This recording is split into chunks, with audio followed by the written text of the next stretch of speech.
Sunday, April 21, 2024. I'm Anthony Davis. Welcome to the Weekend Show, where we make the time to consider the news of the week. You can support my work and independent journalism at patreon.com/5minutenews. Our guest today is a former Trump staffer turned anonymous whistleblower who exposed the former president's misconduct while in office. His book, Blowback, is the product of almost 100 conversations with former Trump officials and warns of the danger of a second Trump presidency. Miles Taylor, welcome to the Weekend Show. It's great to be with you, my friend. So firstly, I want to talk about the role of the whistleblower and how, for me as a European, seeing the US through a European lens, whistleblowers I found in America seem to be looked down upon, whereas where I'm from, they are celebrated and worthy of medals of honor. So, obviously it takes a lot to want to blow the whistle, especially when you describe yourself as a lifelong conservative and somebody who was working in national security. So just if you can explain how, I think not just yourself, but other people who Trump might refer to as the deep state are able to maintain their role no matter who the administration is, but then feel the need to go against their own political allegiance and speak up. There's a lot to unpack there, and hopefully this will be valuable to the folks that are listening. And as we were talking about in the green room, Anthony, this is definitely going to be the most watched and most listened to episode ever. And I don't know if you announced this, Midas Touch is offering up a Lamborghini for one guest that listens to the show this week. No, I'm kidding. Look, I've struggled with the word whistleblower and whether I even am one or not. I mean, when you come forward, not just in politics to sound the alarm, but really in anything now, you are met instantly with crowdsourced opinions, sometimes violently supportive, sometimes just violent. And I was called everything, a traitor and a hero and a disgruntled employee by the president, and a savior of democracy. And I don't think I'm any of those things. I don't think I'm a hero. I don't think I'm a traitor. I think I just did my job. And that job was more than just being the chief of staff of a government department. That job was being an American public servant. And as everyone knows, you don't swear allegiance to the president of the United States. You swear allegiance to the Constitution. And so the point at which you are being asked to do things that are literally by definition legally anti-constitutional is when your obligation supersedes your boss. And the only authority you are accountable to if something is in contravention of the Constitution are the American people themselves. They are the sovereign. They are the voters. They are the ones to decide whether to rehire or fire the person who executes the laws of the United States. And, in that standpoint, if coming forward to reveal that anti-constitutional activity makes me a traitor, then I'm a traitor. And if it makes me a whistleblower, then I'm a whistleblower. But, one of the things I've found, Anthony, in wrestling with this term is that people who end up falling into that category, like you said, of whistleblower, are being treated very differently right now in the United States. There is a lot of animosity towards the folks who have come out to disclose Donald Trump's behavior and his inclinations towards illegality.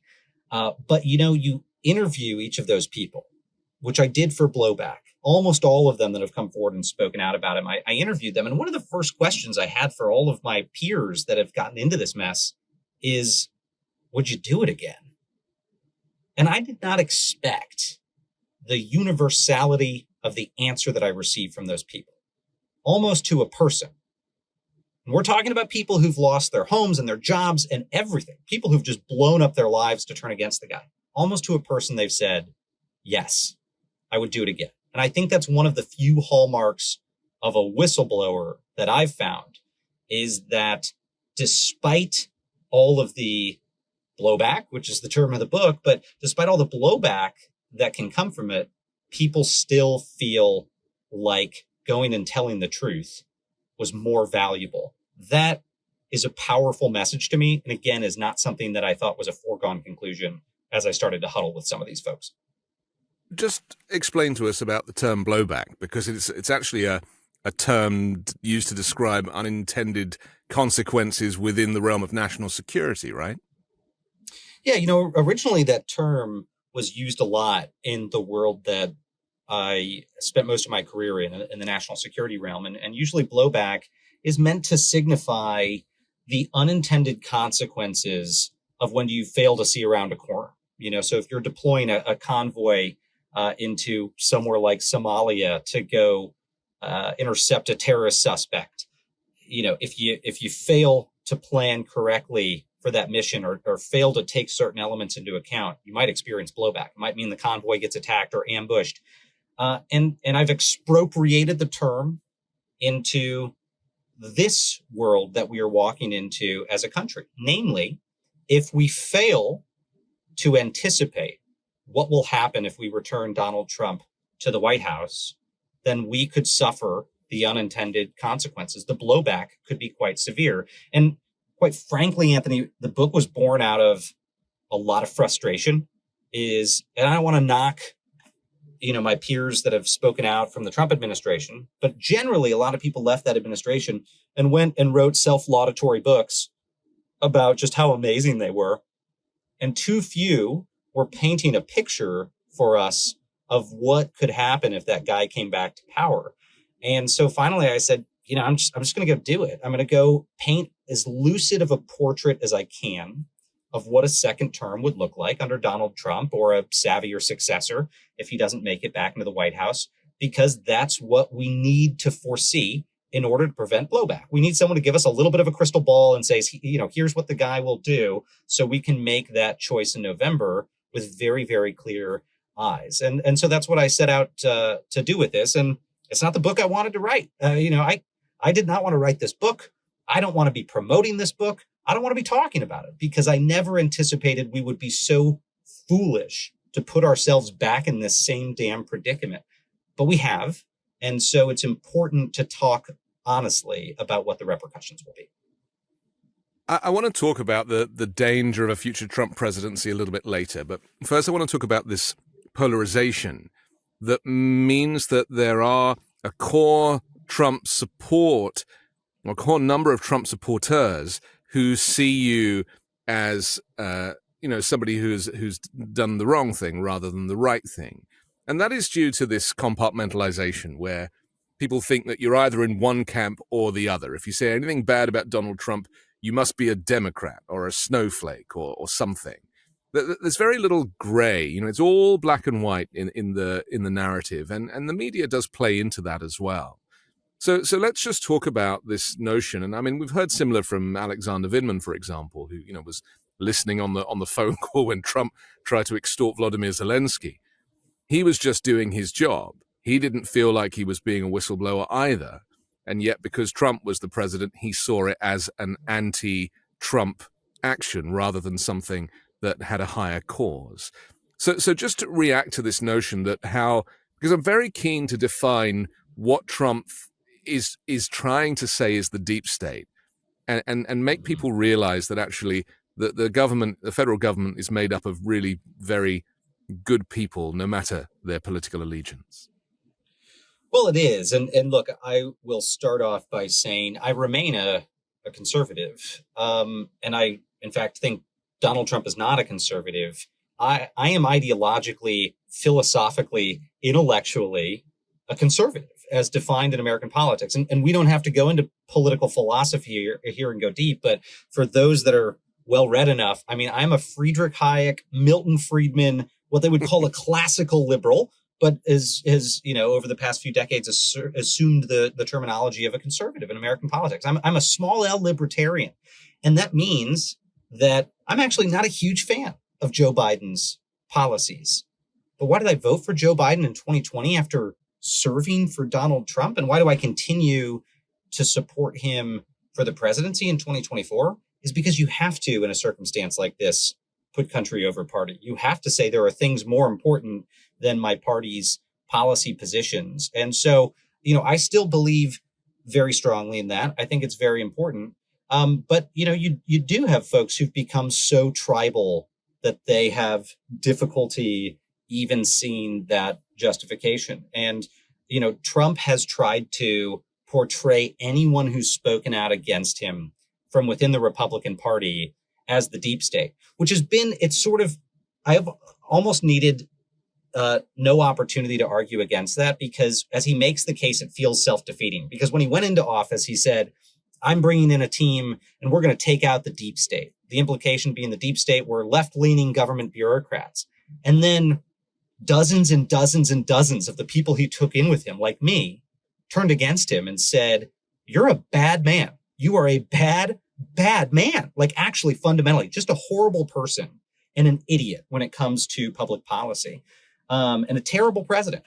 And then he's labeled them the deep state. It's a tough argument to make that you went in to detonate it with your team, and then, your team somehow got corrupted by the deep state. Now, I'm going to add an asterisk to that, Anthony, because here's the place, ironically, I might agree with the former president, is I think people like me made it a little bit easier for him to make that case. Now, I initially leveled my accusations against the president anonymously, and that did two things. One, and I still believe this, one, it drew a ton of public attention to those revelations. That's why I did it. I was not stupid in doing that. I did it because I know people are so attracted to a spectacle that writing those opinions anonymously would force them to get attention. It was the most viral opinion piece in the history of the New York Times. I got their attention. But it did a second thing, is it gave Trump ammunition to say, look at these cloak and dagger people in the deep state. He was able to turn that anonymity against me and to reinforce his narrative. And it's one of the reasons why at the time I said I'm eventually going to come forward and unmask myself before the election, is because I was worried he would only weaponize this. The veil was just meant to draw people's attention long enough to focus on the message instead of the messenger. But if you stay in the shadows too long, you do reinforce that narrative of, people who are scheming. And so I felt like it was important to come forward. And again, in some ways, ironically, the revelations backfired. And it's one of the things that I say in this book is, it sounds funny coming from me, but I think one of the biggest threats to our democracy is anonymity. And let me explain to you what I mean. It's the willingness of people to express a strong moral view in private and be scared to do it in their own names in public. And it's what got us into this mess. In the Republican Party, most of my peers were, quote unquote, anonymous. They all could have written the op-ed that I wrote. They all felt the same way about Trump. But everyone was scared shitless to do it. And the consequence of that is that we elected the man, and we might reelect the man, because there's still so many people in the hierarchy of the Republican Party who share my views in private, but won't say them publicly. And so anonymity is a danger. And I learned that the hard way, because ironically, when I came forward anonymously and I said, the president's cabinet is keeping him in check, and we are restraining his worst impulses. Do you know what Donald Trump's response was to that? He went and fired almost all of the adults in the room. And I found out much later from people like Stephanie Grisham, who was his comms director. Stephanie said, oh yeah, he would talk about it all the time in the Oval Office. Everyone who walked in that door, he would ask us afterwards, do you think that was anonymous? Do you think that was anonymous? And he systematically started to essentially exterminate the adults in the room, so that by the end of the first term, it was a lot of sycophants. And so in some ways, my plan backfired. It actually accelerated the chaos. And that's why I think it's really important this cycle for folks not to play games. Don't give the off the record quotes on how dangerous this man is. Come forward, own it. Let's have a real conversation and be a little bit civically courageous. And it was a great personal cost to you as well, losing your job in the private sector, losing a relationship, addiction. There was a whole, the ramifications of speaking out were significant. And we're even seeing that at the moment. I mean, I'm glued to the select committee hearing on Boeing and whistleblowers at Boeing, after those two crashes and then a plug door blowing out. And you can see the nervousness even in the Boeing employees who still have their jobs for fear of retribution there. To speak up in this country does require an enormous amount of strength, doesn't it? It requires some element of something. Maybe it's strength. Maybe it's a moment of craziness to come forward, but I think it requires something more. And it's not necessarily from the person who makes the disclosure. It's from the rest of us. And that is, it's easier to go out and tell the truth if you know that other people are going to have your back by also telling the truth. So put in a much more simple way, cowardice is contagious, but courage is also contagious. And folks are more inclined to go make honest revelations, to tell the truth and speak the truth if they think it's not costly to speak the truth. And I say this a lot in front of when I speak to audiences of students who are, in college and taking econ class. I tell them, look, think of supply and demand curves. In any marketplace, if the price of something is really high, if the cost of it is really high, there's only two ways to lower the cost. And right now in our country, the cost of dissent, of speaking up, it's super high. Yes, it cost me everything. So, okay, how do you lower that price? There's only two ways, econ tells us. One, you can either decrease the demand for something and the price goes down. But we don't really want to decrease the demand for truth because that's kind of dumb. Like, we don't want to live in a world of lies. So the only other way mathematically is you have to increase the supply. That's the only way you get the price to go down. In this case, we need to increase the supply of dissent. And it sounds like a kindergarten lesson, but it's real. If in our own communities we're scared to speak up and tell the truth about the craziness in our politics, well, then the price of dissent is going to be pretty high for the person that does. They're going to go get stoned by the extremists. But if everyone kind of bands together, the price goes down, the cost goes down. It's not as hard for the next person and the next person and the next person to dissent. And I learned this through trial and error. I probably tried every wrong way to do the right thing before landing on the right one. And in the course of that, I did learn that finally coming forward in my own name had that effect on some of my friends and peers who I was waiting to come forward. It was the classic bystander phenomenon where people are on a subway train in New York and someone's getting the shit kicked out of them and no one steps forward. Why? Because no one else had already stepped forward. They're all waiting for each other. Once I made my revelations, yes, did it detonate my personal life? Catastrophically. It was Chernobyl to my personal life. But then I looked to my left and my right, and I had peers who had been thinking about doing the same finally ring me up on the phone and say, let's do it. I'm in. Like, I'll make a video. I'll come forward.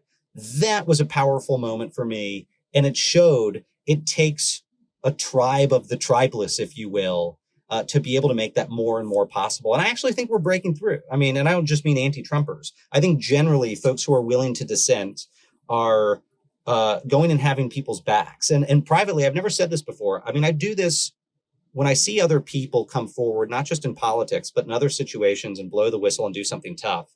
I often try to reach out to those folks and say, hey, look, I'm happy to give you some private advice on, look, how to protect your family, how to protect your friends, what to do next. Like, I've been through this, but also just to say, you're not alone. You are in a fraternity now of people who are doing the right thing. And that fraternity or sorority is getting bigger and bigger and bigger. Welcome. Don't kick yourself for having done it. That's important for all of us to do when we see someone speak up, even in just the workplace or the classroom.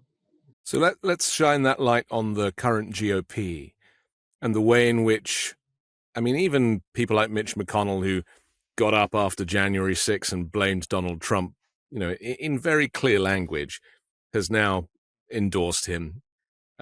We've seen a few Congress people hand in their notice, won't be rejoining next time.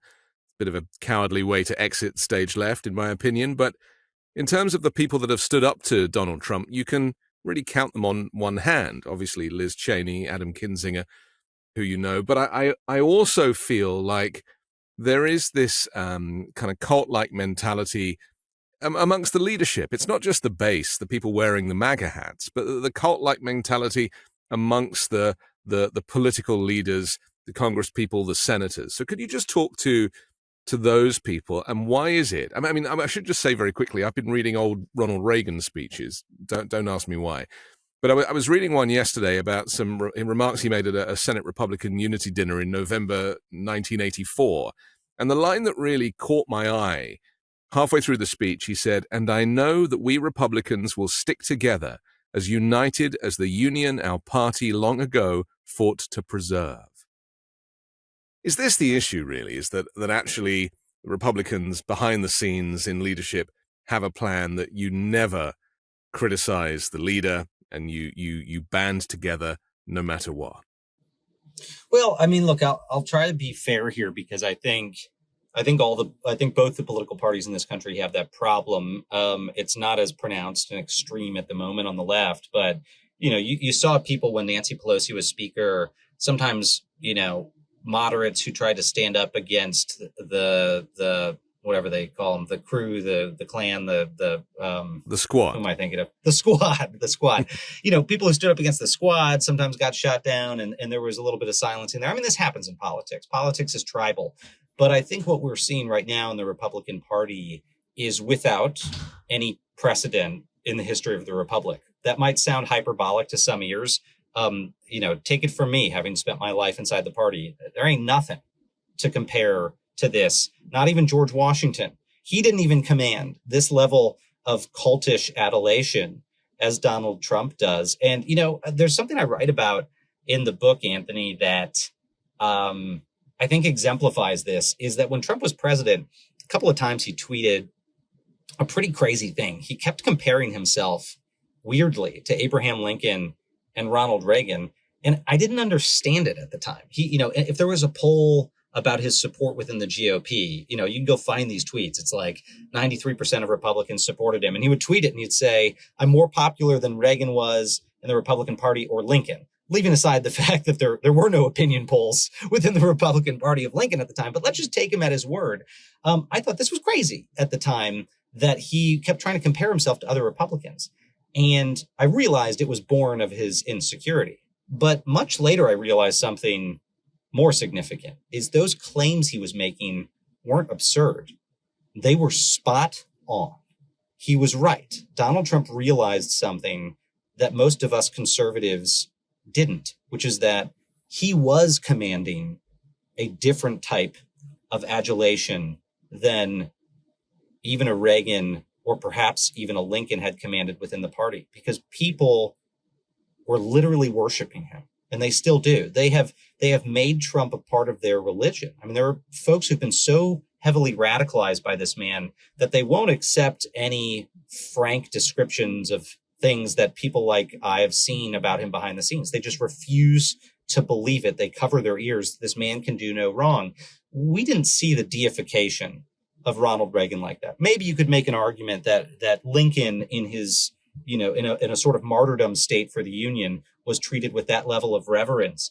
But even then, the things that we're seeing from within the party, you can't find historical analog for folks falling over themselves to line up behind the guy, despite privately portraying a very, very, very different opinion of the man. So I do think it's remarkable. I think Trump is right in the fact that his support is greater in some ways than those former presidents. And that's actually something for us to worry about, because our founders worried, and they wrote extensively about the danger of a demagogue assuming power in the United States. And they actually tried to design the Department of the Executive to be somewhat resistant to that type of person. And those guardrails failed. We ended up electing a Donald Trump. And I think now we're witnessing exactly what they had warned about. And unfortunately, I'm not convinced those guardrails will be able to hold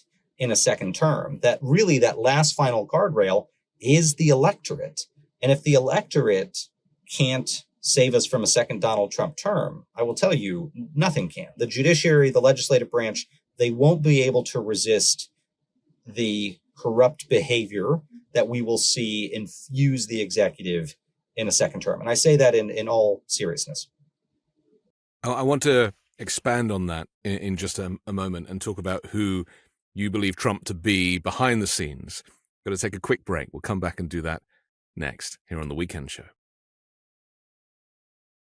I'm excited to tell you about Moink. That's Moo plus Oink. Moink is a meat subscription box company on a mission to fight for the family farm.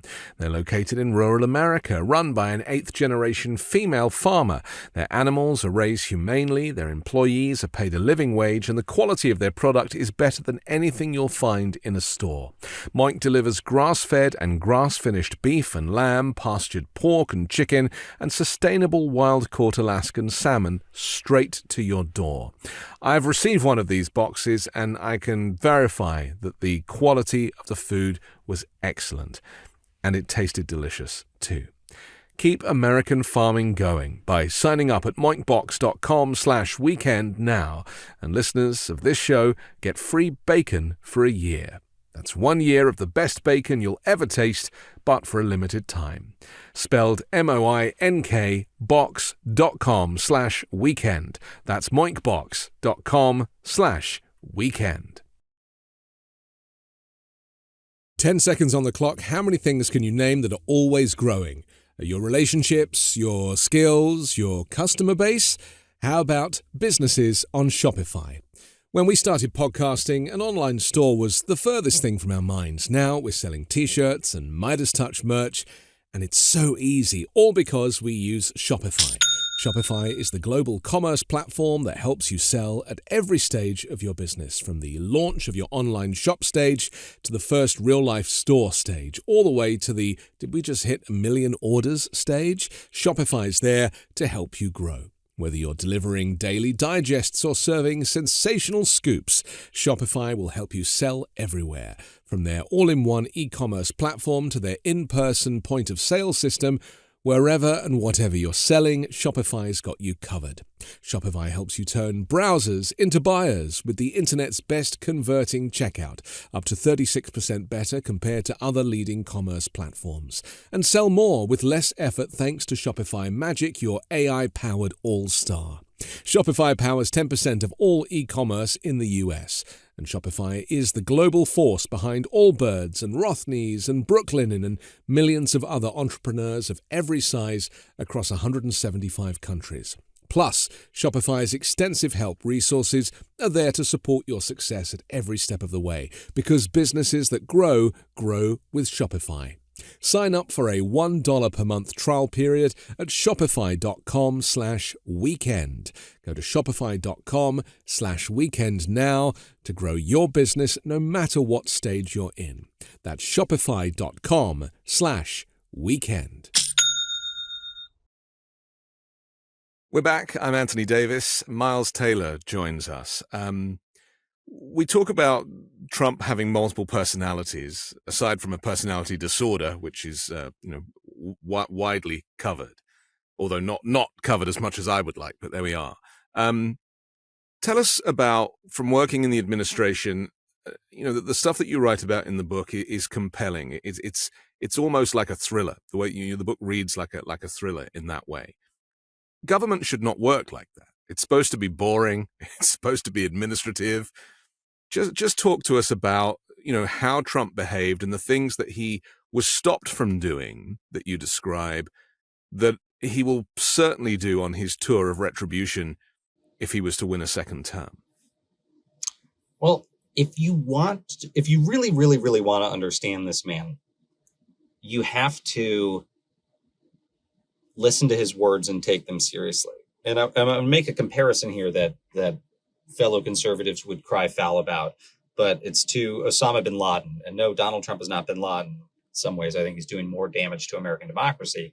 But I'm going to make the comparison because the reason we underestimated Osama bin Laden when he was the leader of the al-Qaeda jihadist movement was because we didn't take his words seriously. But if you go back, bin Laden was very clear about what he wanted to do, about his worldview. I mean, he wrote it out in long letters and speeches that forecast all of his plans. Donald Trump has done the exact same thing. And he has talked about how he wants to run a second administration as a retributive president, that he wants to get revenge against his enemies, that he wants to use the powers of government to go after his political enemies. He means it. You need to take him seriously. Whether you're MAGA or whether you're a progressive, please take the man seriously. That's what he wants to do. He would like to come in and systematically rewire federal departments and agencies to act on his behalf, to advance his personal self-interests, and to get retribution against his enemies. If you think it's more complicated than that, you don't understand Donald Trump. That's it. That's what he wants to do with your federal government. Now, you can be a conservative, you can be a MAGA person, and hopefully look at that and say, I pay like 30 or 40% in taxes. It's kind of a lot. I don't like it, but I definitely don't like it if I'm just paying for one guy to go in and get back at people who've pissed him off. It seems like kind of a waste of my money. But that's what he wants to do in a second term. Now, I'll give you an anecdote that I think was very revealing. I was in a meeting with the ex-president, Donald Trump, in the Oval Office, and this was March of 2019. And we were having a conversation about a foreign policy deal that we were trying to close with a foreign government.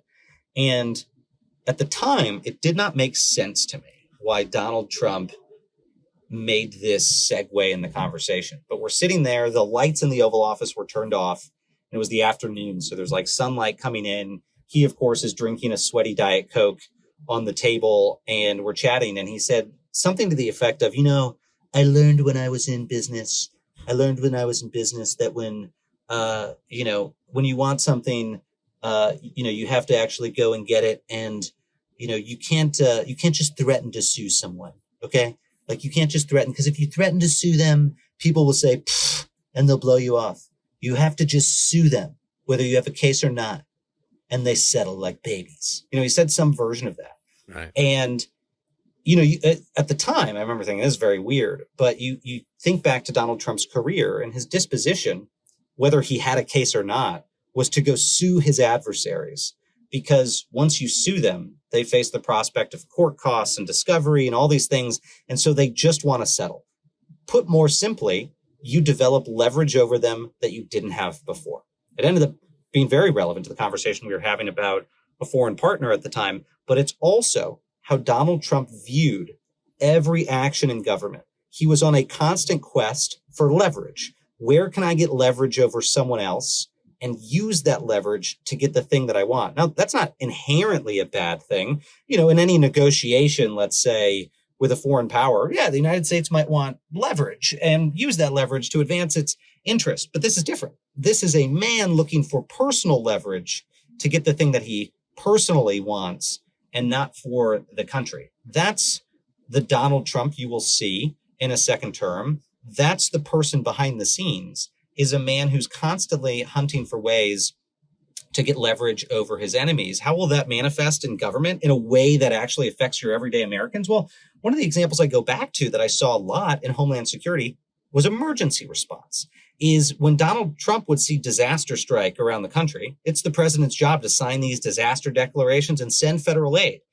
But if a disaster happened in a blue state, Donald Trump saw an opportunity because he was like, this is a place where there's a governor that doesn't like me, people who didn't vote for me.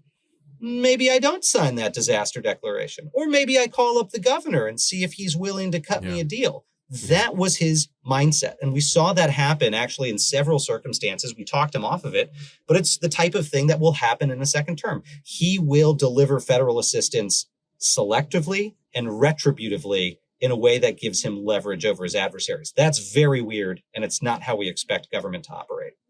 We saw that in Puerto Rico, didn't we, in that terrible moment where he was throwing toilet paper at people. I mean, does this make the point, though, that actually someone from the business community does not make a great president? And that, because obviously there's that whole argument about trickle-down economics, and there's no proof that it actually works, but it is a conservative argument time and time again that if you deregulate business and give them those, the tax breaks, that eventually the working man will be able to benefit. I mean, there's no proof of that. But, that's really a lot of conservatives are still voting Republican despite Donald Trump because they think a businessman or a wealthy person in office is a good thing because wealth equates to success and that their tax liability might be reduced. I mean, how do we get to the point where we are allowing a demagogue, a dictator, an autocrat, potentially a second turn just because some people don't want to pay a higher rate of tax? Well, Anthony, this is where I'm going to have to disagree with you, my friend, because I would say, as a conservative, a great businessman makes a great president because you want someone who's very efficient at managing a large organization and doing things that great business leaders do, which is great business leaders. If you go down to the brass tacks about what makes them effective, the best in the world tend to communicate and delegate. They articulate the strategic priorities very well, and they delegate responsibility to their subordinates in a way that carries out that vision faithfully and with integrity. And they're really, really good at that. But I want to go back to the beginning, because a great businessman makes a great president, in my view. Donald Trump is not a great businessman. He is a failed businessman across the board. Trump steaks and Trump vodka and Trump airlines, and we could go on and on.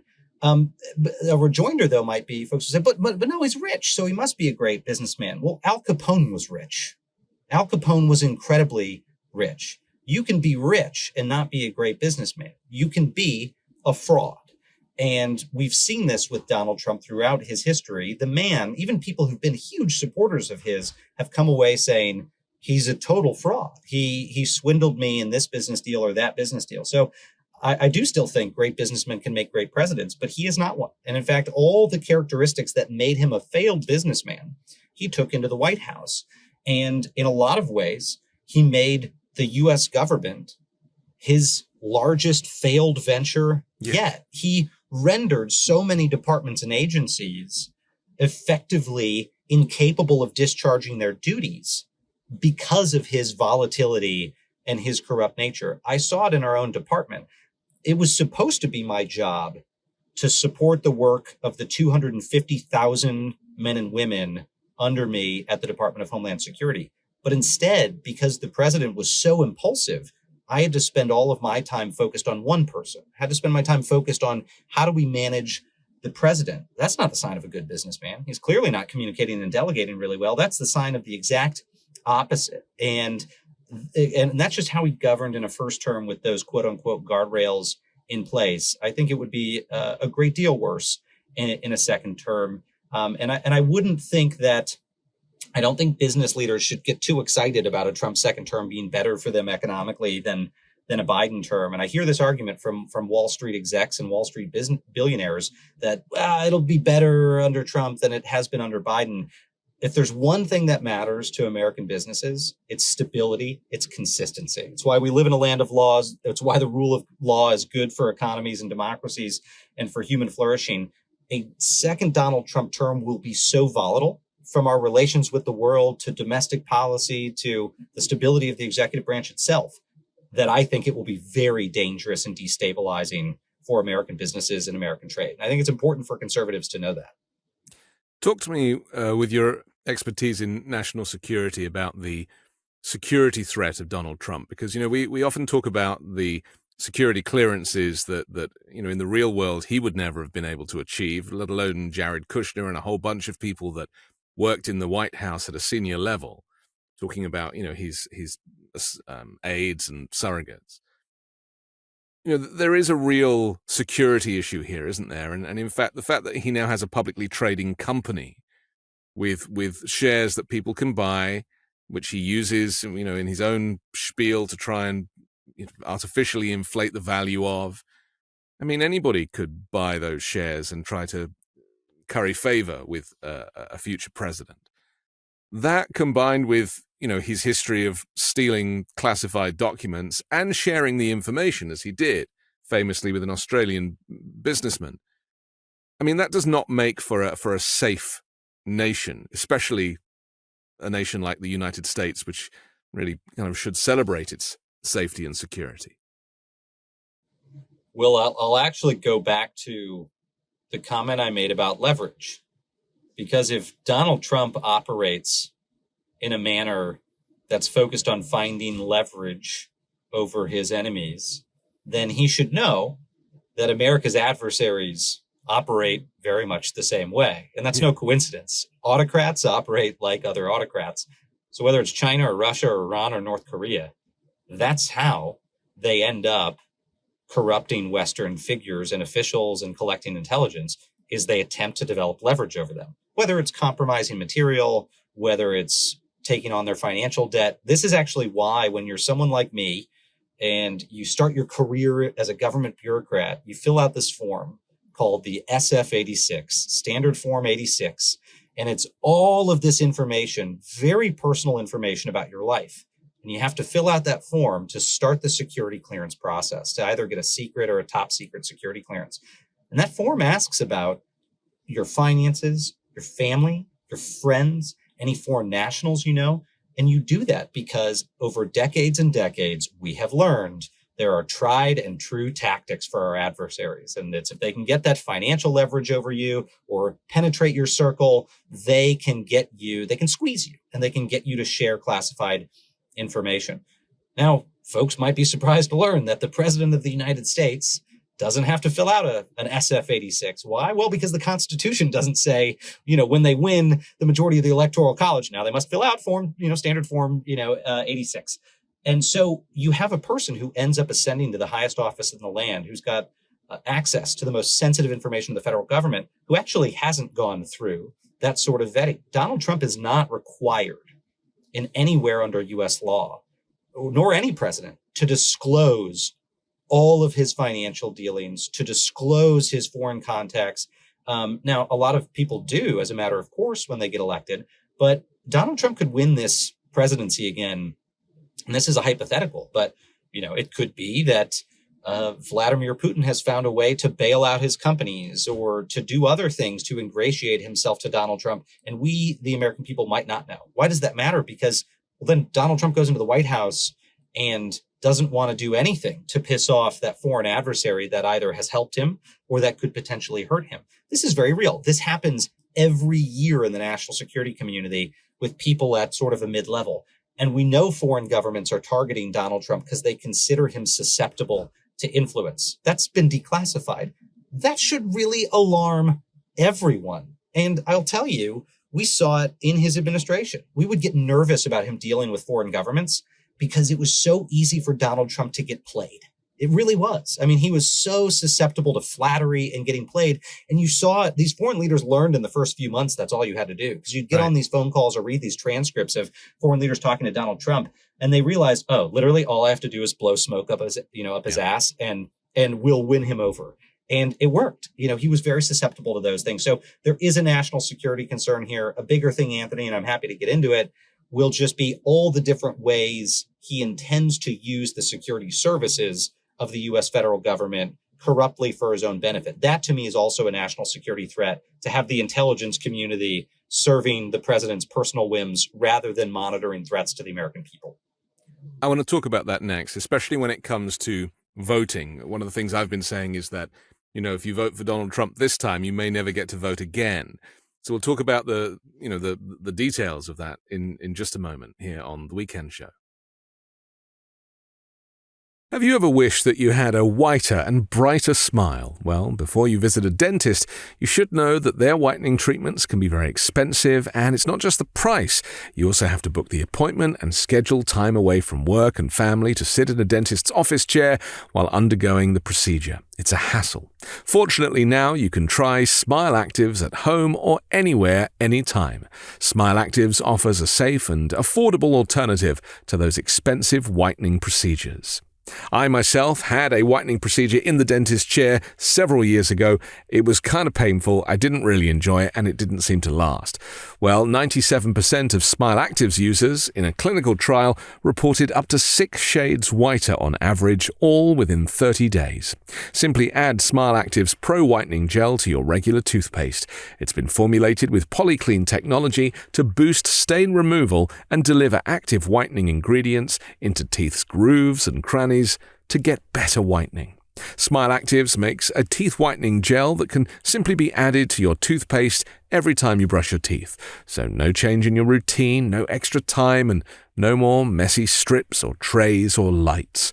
People will start commenting on your whiter, brighter smile in just days. Smile Actives is the whitening boost your favorite toothpaste needs to give you the smile you deserve. Visit smileactives.com/weekend today to receive a special buy one, get one free offer with auto delivery plus free shipping and handling. That's smileactives.com/weekend. Terms and conditions apply. See site for details. We're back on the Weekend Show. I'm Anthony Davis. Miles Taylor, the threat of a future Donald Trump presidency is not just about Democrats being sad losers. It's about a threat to the bigger picture, the safety and security of the nation as a whole. It's a vote between democracy with Joe Biden and demagoguery or dictatorship under Donald Trump. He's even admitted it. I mean, that's what's so frightening about this. And we're at a point now where there are Trump supporters considering a dictator and saying, well, maybe that is what we need after all. My concern is the vote and how Donald Trump, with his fake electors scheme, that didn't work last time, so he sent the mob into the Capitol. That didn't work in the end. He really wants ultimate control. He's talked, as Vladimir Putin does, about being president forever. Just talk to me about, with the benefit of your expertise, about your fears going into a second Trump presidency regarding democracy and the loss of it. I will say, Anthony, it's one of the reasons that I felt compelled to write Blowback. And I suspect a lot of your listeners have the same view as me. And I would urge them, they may not need to read the message. This is something you should be sharing with friends or family members who think Donald Trump is going to operate a second term in some even-keeled way, or that maybe he's learned enough from the first term to operate in a more sober-minded fashion. That's not the case. And, they don't have to take my word for it. I try to quote as many of these people as possible in the book that had served in that administration along with me as possible by name to describe what they predict will happen in a second term, the things that he wanted to do that he wasn't able to accomplish. So specifically, what does some of that look like? You can go department by department in the federal government and see some pretty frightening things that Trump would do in a second term. Let me give you one example. I spoke to several people who ran the Department of Veterans Affairs under Donald Trump, people who were his deputy secretaries, the general counsel, folks that were appointed by Trump in the White House to run that department. And I actually didn't think I was going to find anything there. It was kind of a box checking exercise. I wanted to talk to senior leaders of every department and agency under Trump. And I was like, okay, Veterans Affairs, I don't remember a lot of controversies. There were a few small ones. And I went and spoke to them and they said, oh, yeah, in a second term, he's going to totally detonate the department. I was like, what do you mean detonate the department? It's the Department of Veterans Affairs. It gives benefits to people who've served our country in uniform. And they said, yeah, well, he hated veterans. He called them lazy malingerers. That was a quote from one of the senior officials from Veterans Affairs. And they said he viewed it like a piggy bank because Donald Trump learned early in his administration he had more flexibility with the budget and the programs in the Department of Veterans Affairs than other departments. And so what he wanted to do was to upend the Department of Veterans Affairs and spend all that money on other things that were his priorities, things that Donald Trump felt like were more important than military veterans. And he sort of ruefully put those plans on a shelf when his advisors warned him that if he nuked the Department of Veterans Affairs before his reelection, he would lose because you don't touch America's military veterans. And so, again, his own people said, yeah, we convinced him to pause, but in a second term, he's going to take a wrecking ball to the VA because he wants to send that money to other projects. He wanted to take VA money and go build a border wall with it. You could want to build a border wall, but I think most people wouldn't want to build it on the backs of disabled American veterans. Yeah. That's the type of really cynical stuff that his own people are predicting he'll do in a second term, but it goes much deeper than that. And it gets much weirder than that because I went and did another box checking exercise and talked to executives from the Department of Education under Trump. And I thought, I don't know, what are Department of Ed people going to tell me? It can't have been that bad over there. And when Betsy DeVos was secretary, Donald Trump and Stephen Miller wanted her to issue an order saying that students who were the children of illegal immigrants in public schools should be kicked out of public school because we shouldn't provide free education to the children of illegals. Now, they ended up pushing back on that, saying that we would get sued in the courts. They turned it around, the staff at the time under Betsy DeVos. But those same staff members told me, oh, no, in the second term, they're going to bring that executive order back and they're going to do it themselves. Imagine being a person who feels so angry towards immigrants to this country that you want to go kick their little third and fourth grade children out of American schools as a means of punishing them. That's pretty sick stuff. I want a more secure border than we currently have, but I'm not going to go punish children to make it happen. Those are the types of things you could see in a second term, to say nothing of what would happen in the national security departments and agencies. Had a lot of people under Trump tell me he'll use the wiretapping powers of the intelligence community to go after his adversaries. And you would think that's impossible. There's too many layers between the president and those authorities. Well, towards the end of his administration, he tried to stack the intelligence community with loyalists who would have been willing to carry out egregious orders along those lines. And certainly that's their intent in a second term. And in the department that I was helping to run, the Department of Homeland Security, Trump regularly wanted to go deploy DHS forces almost like a private militia to carry out his will. And we often said no to that. But even after I left, you saw him do this in Portland, where he ordered the deployment of counterterrorism forces that work within DHS for the first time in history on U.S. city streets to go put down, rallies and protests. That will be put on steroids in a second term. And you will see these things happen, not as isolated incidents, but as standard U.S. government policy. Yeah, that was very frightening. I talked to that a lot. We didn't know who those military people were. They were unmarked. They were using unmarked vehicles, and they were disappearing people off the streets. And, that is the stuff that we would expect out of Russia or North Korea, but not the United States. I mean, these were American citizens that were being disappeared. Finally, I just want to look at a phrase that we hear from a lot of Republicans and potential Trump voters, and that is, well, when Trump was president, there was no war. And this is something that Trump uses himself. And obviously now we're in, there is a much more complex international situation than ever before, both with Ukraine, but also with Gaza. Trump is obviously denying having any involvement with this, despite really destabilizing much of the Middle East during his presidency. Could you just talk to those people who claim that, a Trump presidency brings no war versus Joe Biden having to clean up Trump's mess? My message to those people right now, in all sincerity, would be the reason that there was not a catastrophic global conflict during the Donald Trump presidency was not because of Donald Trump. It was despite Donald Trump. And let me tell you what I mean.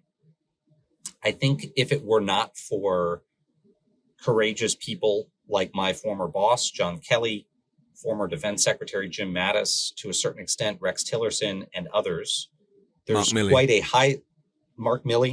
high likelihood that the United States would have been thrust into extraordinary conflict during the Trump presidency because of things he wanted to do.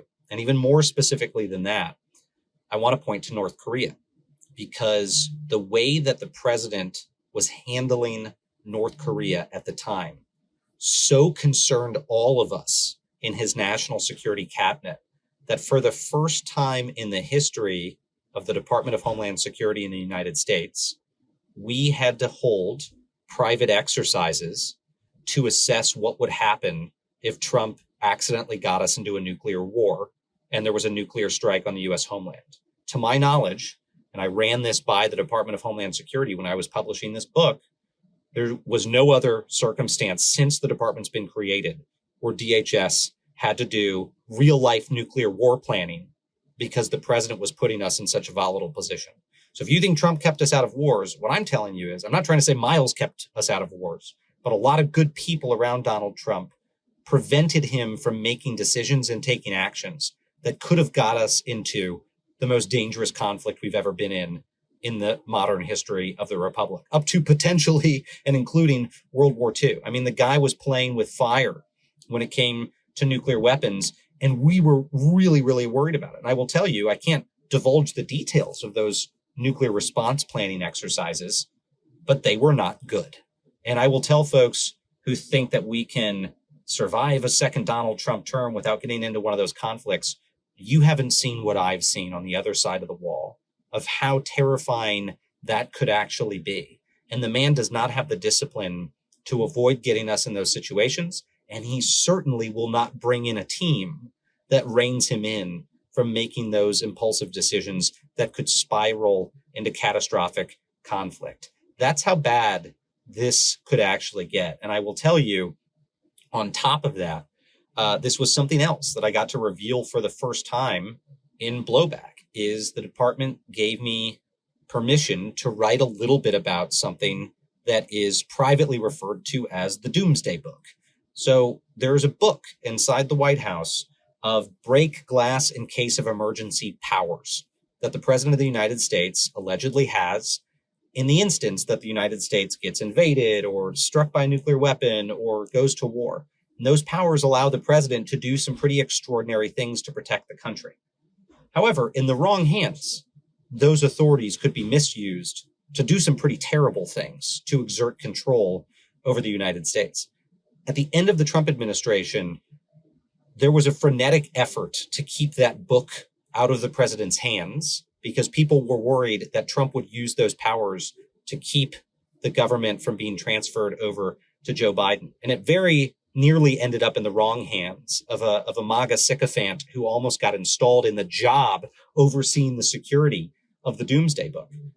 I'm very worried that in a second term, Donald Trump, the crown jewels aren't going to be safe from him. He will go and access those tools and authorities, but not to protect the United States, but to wield his influence over the American people in a way that is, by some definitions, quite clearly unconstitutional, anti-constitutional. And that's a fear. So I do expect there would be vastly greater geopolitical disorder in a second Trump administration as he pulls away from our Western allies and tries to get America to cozy up to its enemies, but also as Donald Trump tries to use some of those extraordinary foreign and defense powers here domestically.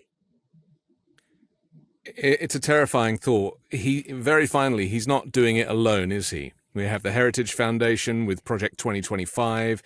We have Steve Bannon and various characters who really are going to help Trump this time around. And by removing anybody, such as yourself, from the administration who could stop him, that is the differential this time, isn't it? That last time there were people in place like Mark Milley, as you describe. This time he won't have those people around. That's absolutely right. And I always go back to the words of these people. Stephen Miller had told me personally that a second term would be a, quote, shock and awe blitz. That was his comment, is there would be a flurry of extraordinary executive orders when Trump took office. And, Steve Bannon himself said that they would bring in the next generation of assassins. That's how he described the people that would come in. I don't think anyone would say that Jim Mattis and John Kelly and Mark Milley came in to be Trump's assassins, but that's who he wants to put in those jobs, is people who will, as the phrase suggests, essentially kill for the president. In some cases, that might be all too literally. That's how serious this is. And I think we have to view it with, through that clear-eyed lens in order to actually prevent it. Okay. We have to finish, but thank you for being so candid, and also for your bravery, and congratulations on the book. Well, I appreciate it, Anthony. And like we said at the beginning, we're going to award a Lamborghini to someone. It looks like Sue Coletti in Kansas. Sue, congratulations. You won a Lamborghini from Midas Touch. So really excited to deliver that to you. Excellent. We're just kidding. We're just kidding. Well, you're just kidding. Thank you, Miles Taylor. I'm Anthony Davis. Don't forget to support me and independent journalism at patreon.com/5Minute News. Download the 5 Minute News podcast and join me next week with a brand new special guest and more factual news to discuss on the 5 Minute News Weekend Show with Midas Touch.